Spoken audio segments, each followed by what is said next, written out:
Sabes que c'est en Occitanio, que se dice en francés Occitanie. Et sabes qu'aquel nom es bastit sus Occita, que es le nom d'une lengo. Alors, on a cherché des traces de l'occitan à Jacou.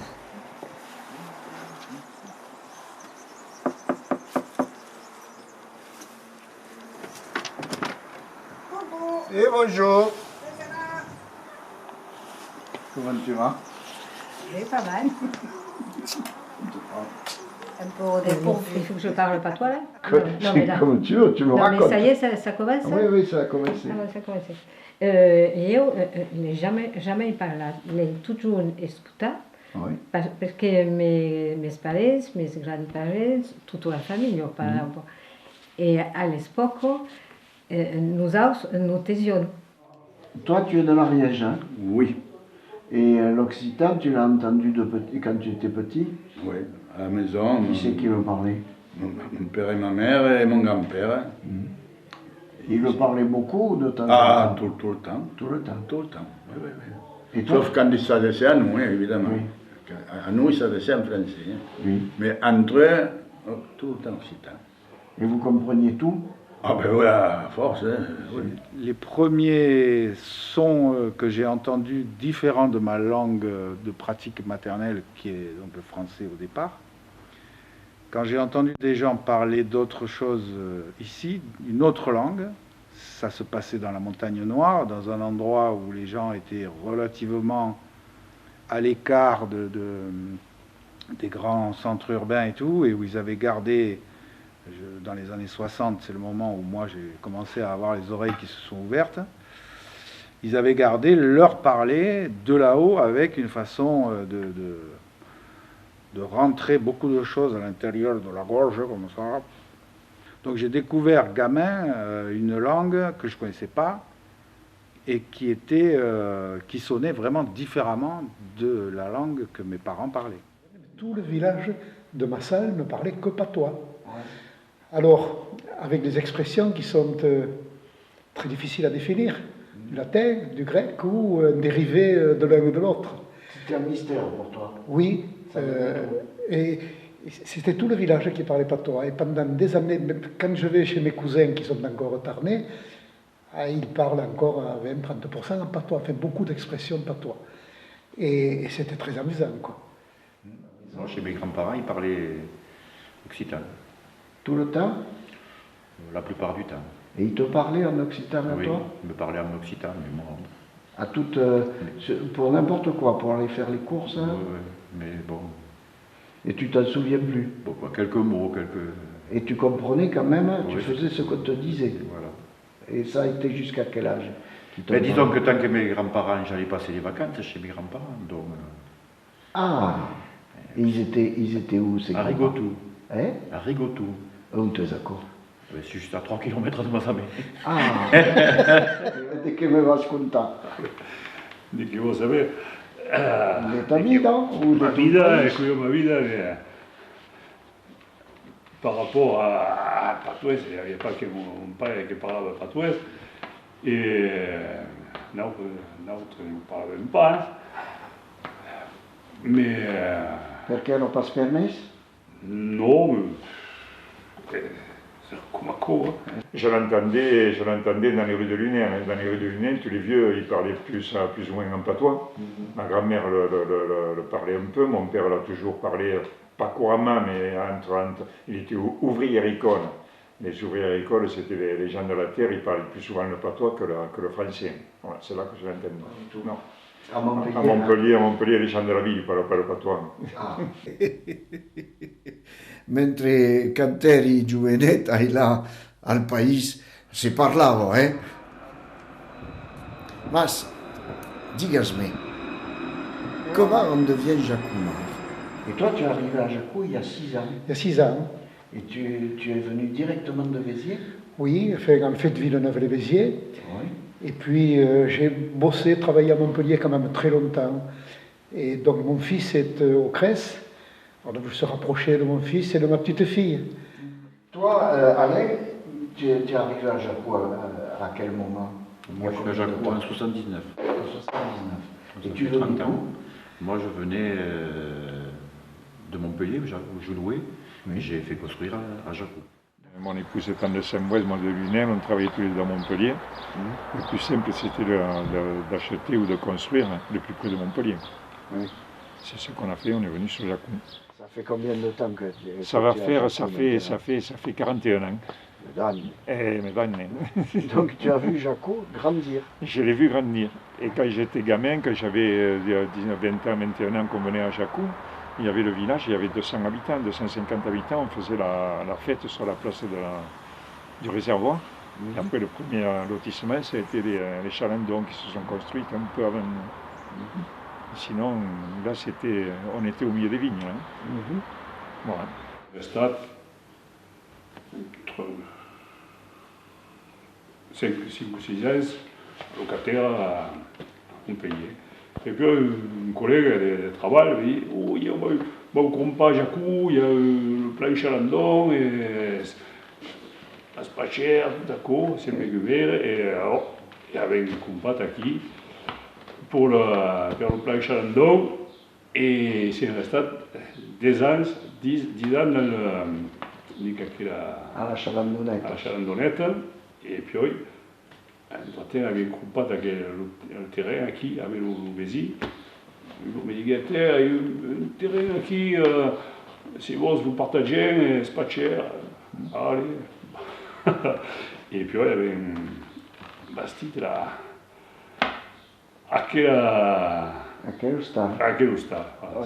Après, on y restait 10 ans hein, et j'étais muté à la direction à Paris et je n'ai pas voulu y aller. Et j'ai trouvé du travail à Montpellier, à l'époque c'était béni quoi. Hein. J'ai pas voulu partir, on m'a proposé Le Havre, on m'a proposé Brest, on m'a proposé Strasbourg, on m'a proposé Lille. Moi, ça ne m'intéressait pas de partir aussi loin. Oui. Et à l'époque, tu n'avais pas envie de partir parce que tu avais encore les enfants à l'école ici. On avait les enfants à l'école, ma femme travaillait sur place, on venait de construire, ça ne m'intéressait pas de gagner, pour gagner 100 ou 200 euros, 200 francs de plus, de partir tout perdre. Oui. Non, et puis perdre le soleil surtout. Oui. Tu as voulu revenir par ici, pourquoi? Parce que je m'y sens mieux que sur la région parisienne. J'ai plus d'air, j'ai plus d'espace, j'ai ma famille, les êtres qui me sont chers à côté de moi. J'ai pris ma retraite ici. À Jacou. À Jacou, parce que je voulais la prendre évidemment dans mon pays là-bas. Pareil, on s'est installé ici, mes enfants grandissent, se sont mariés ici, on a eu des enfants, des petits-enfants, bon, content d'être installé. Hein. E a saber, amai, so che aveți carreggiate mi dallo sgattuș, una lingua, un tros de lingua? Los homens parlano din la garganta, lo biel la peire, mi rementi che parlava sì, tot de dins, mi lo diu, era sur l'expression, mi lo diu, no, surtava pas. E après, las fenos, so che mi rementi che las fenos parlavano flagut, perché soprattutto la madre di mon amico Marcel, quand abbiamo visto che lo Marcel venga mangiato, Marcel! Et même si on était à l'autre bout de la montagne à 2 km, on l'entendait. Mon grand-père me parlait occitan tout le temps. Hein. Au jardin, on allait cueillir les poires ensemble, on faisait les salades, les tomates, tout le temps occitan, pépé tranquille. C'est pour ça que j'aime bien, oui, ça oui. Moi, chez ma grand-mère, ce qui me fait plaisir, c'était l'époque du cochon, ou aller ramasser des châtaignes, des champignons, un truc comme ça. Te disais que les patuès de Cheyeu est une patuès de Toulouse. Oui. E all'epoca scucciano la Catino e la Jacouti, sei pas si conosci. Oui, conosci la Catino e la Jacouti. Donc, nous faisions parler encore tous les soirs, est-ce qu'à la radio, et mes parents, là, c'est Kaya. J'ai entendu l'expression tarnée de la médane, mais... Et vous en connaissez des phrases toutes faites? Oh, oui, enfin, quand on entend parler du patois, on a affaire à beaucoup de mots qui sont un peu curieux dans la langue française. Oui, mais je ne sais pas, moi, Vaite Kagala. La ligne est sur la clause. Ah ben, je connais ça. Il m'a scouillonnat. Donc vous voyez que vous en avez dans le portefeuille. Gardarez-nous Larzac. Ah ouais. Et ils sont là, Oh oui. C'était un papier tomatette, on appelait. C'était les vieux avec leur chapeau, le mégot toujours au coin derrière. Et ils travaillaient dans les jardins comme ça, tout ça. Et ils piochaient. Et il avait le soulier troué, tout ça. Et ils piochaient tout ça. Et puis il y a les tors, les gros vers, tout ça. Oh, il parlait comme ça, tomatette. Hein. Alors, tant à tort! Il vit un coup de pioche, mais c'était son orteil. C'était mon Dieu. Et après, bon, il y avait la chanson des gens de Lunin, la canzone des gens de Lunin, che l'hanno fatto a Cancun.